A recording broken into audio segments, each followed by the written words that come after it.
Leadership reimagined. Leadership reimagined. From the moment I signed up to speak here, I was having a hard time reimagining leadership. I mean, I've spent decades talking about communication and leadership, but to reimagine leadership was a bit of a challenge. I said, what the heck is it? And the only thing that was going through my mind was that every time you drive out of subdivisions or villages in the Philippines, you know, you give your ID to the security guard, he keeps it. Then when you go out, they hand it back to you. And 9 out of 10 times, the security guards will tell you, sir, double check. And to please the guard, what I would do is look at my ID card, turn my face away for a while, then come back and double check. Yeah, he would be happy, I would be happy. But as far as leadership was concerned, I couldn't do it. Every time I tried to imagine it, turn around, try to reimagine it, voila, zilch, no recall, nothing. Extremely tough. So I went over the net, I went through AIs, then eventually I began to talk to my colleagues from Together We Can Change the World, and 2 of them gave me 2 cues on how I can handle this such that you have insights that are different and practical. Are you with me? Yeah? And I'll tell you the names of these 2 ladies who spoke to me, but each of them, the first one said, Raju, it's about here and now. And the second one said, it's about now and ask. Yeah? Here and now, now and ask. If you want to reimagine leadership, if you want to talk about the future, it's first here and now, and then it's now and ask. Now, over the years, for the last 25 years, you've gone through hundreds of versions of leadership.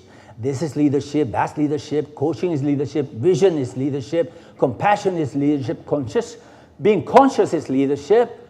My bottom line, my rules of thumb for leadership are simple. Leadership happens in a moment. Anytime, any one of us can become a leader. Leadership is a journey. Once you start, you do not stop. You have to go the long way. And leadership is an orchestra. That means you can't go it alone all the time. You've got to bring these people with you. So leadership is a moment, a journey, and an orchestra. The other thing about leadership, I'm quoting someone, I hope you know him. Leadership is influence. Influence is leadership. And leadership is nothing but influence, and influence is nothing but leadership. That's my rule of thumb. Yeah? Now, where am I? Sorry. So, the subtleties of authentic influence. So if leadership is influence, the subtleties are, of course, simple things. Kindness, compassion, attention, focus, recall, or what have you. These are the subtleties. What does a leader do? These are his competencies. He has to be there, he has to be there now, and he has to ask questions, and he has to move the world forward. That means take people from where they are to where they want to go. Are you with me so far? Can we build a future just based on this? Perhaps not. Let me give you a scenario. A good 20 years ago, I had to drive down from Parañaque to Makati, Salcedo village. Most of you are familiar with that neighborhood, yes? Yeah? And that day, I was also asked to babysit. The guards went back to work. The receptionist, she had a shotgun on the back. She put it back. People began to move. My children in the car, they went from like this to playing, what's that called? Paper, rock, and scissors. Bato, pick, pick. Bato, pick, pick. And President Ramos lit his cigar and he said, what a waste of time. Didn't see that action happen. Things occurred. Things happen.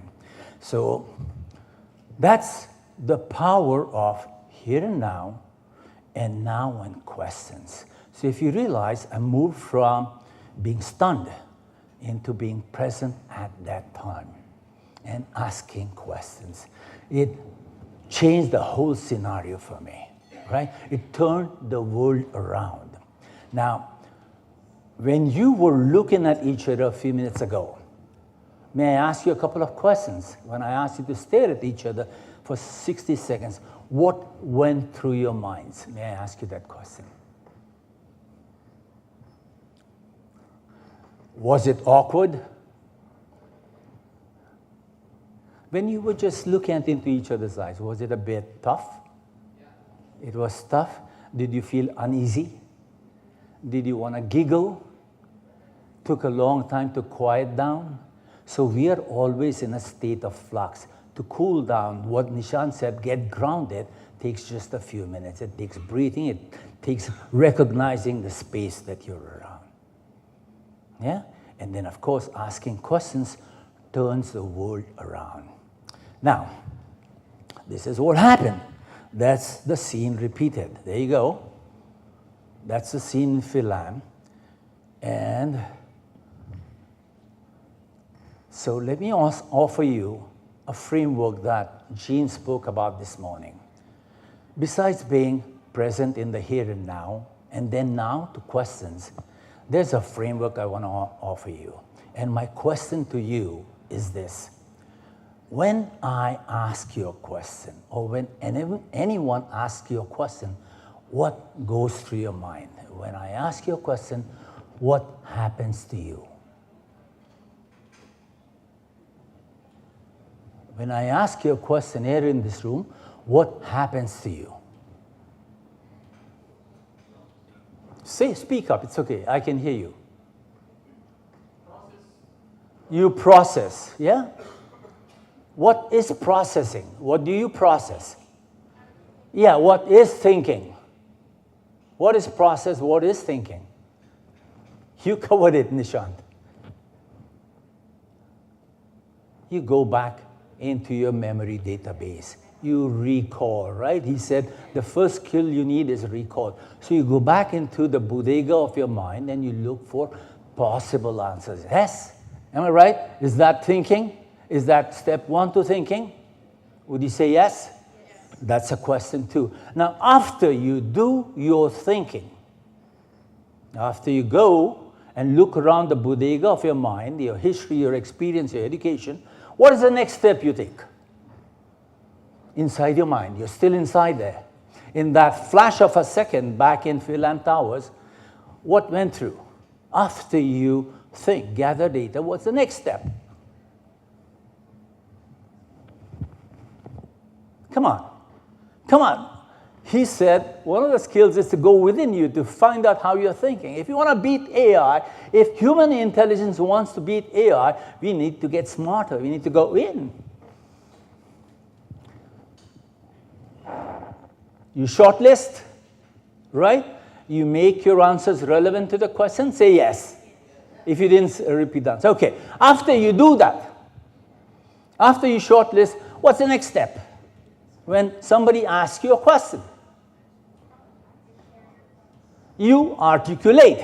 You express your idea, your thought, your opinion, your feeling, your desires. What have you? Express it. Say yes. Yeah? Well, you know, if I was a pastor, I would ask you to go say I. Say hallelujah. Right? So you express yourself.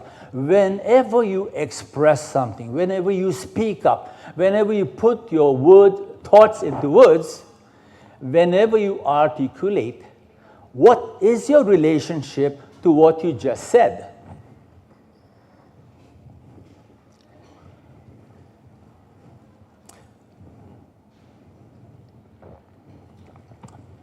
Here you go. Let's visualize it.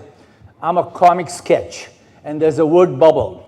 So I speak. What's my relationship to that word bubble? I'm sorry? It represents your mind. It's yours, right? You own it. You are the author. Anytime you own something, you're the author. Of course you like what you author, yes or no? Yeah? When you like something, do you become responsible for what you like, what you author? Yes? Now, may I ask you something? If you're responsible for something, it is your idea, it's your brilliance, it's your thought process that you shared with me, you own it, it came from you, and if I, as someone who's quote unquote leading you, right, or your manager, or somebody who wants to influence you in a very subtle way, right, if I ask you to execute upon your own thought, upon your own idea, number one, what are the chances of you wanting to execute that idea from a ranking of 1 to 10? Sorry? If I ask you to execute your own idea, how would you rank your performance or your desire? 10? 10, right? High, extremely high, 9 or 10, because it's yours. You told me that. You own it. So if that big guy said, sir, it wasn't you, it was I, so I'm sorry. So he owned it, right? So I let him own it with just a simple conditional question. Am I right? So that, ladies and gentlemen, is what Gene was talking about, the power of questions. Be in the here and now, yeah, and ask questions. That means transfer the power of that decision to someone else, and they will grow in your presence. They will change in your presence. Trust me, whether you're a father, a mother, a parent, a guardian, a manager, if you want to change someone, ask them questions. Be in the here and now with them and let them explore, let them grow in your presence. One of my favorite authors in the past, he's not here anymore, was Wayne Dwyer. How many of you remember him? Well, the speakers will. Famous words. When you change the way you look at things, the things you look at change. When you change the way you look at people, the people change. How many of you know, what's his name? Tony from Gawat Kalinga. What's his last name? Tony Meloto. Antonio Meloto. He's not Meloto, he's 80. I met him one time, and this is about 15 years ago. You're standing by my side. I was the MC.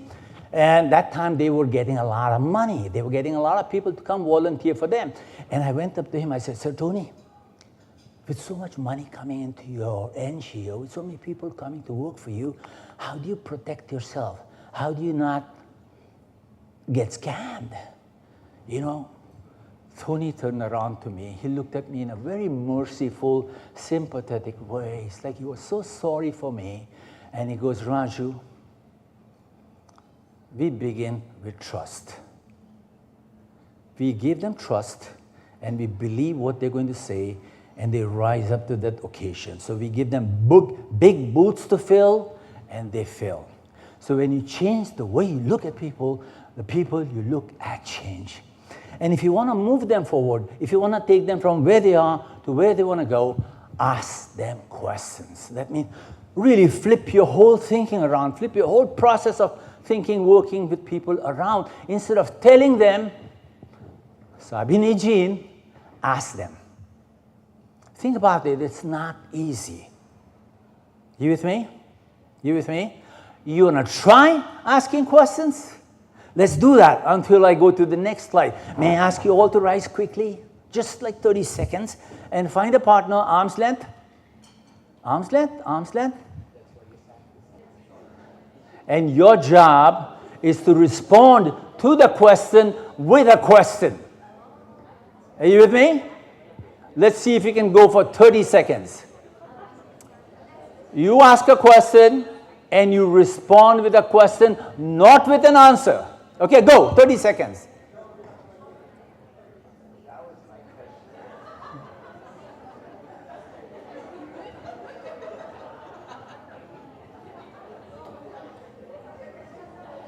Five, 4, 3, 2, 1. Thank you very much. Sit down. Thank you very much. Take a seat, please. Very tough. Very tough, right?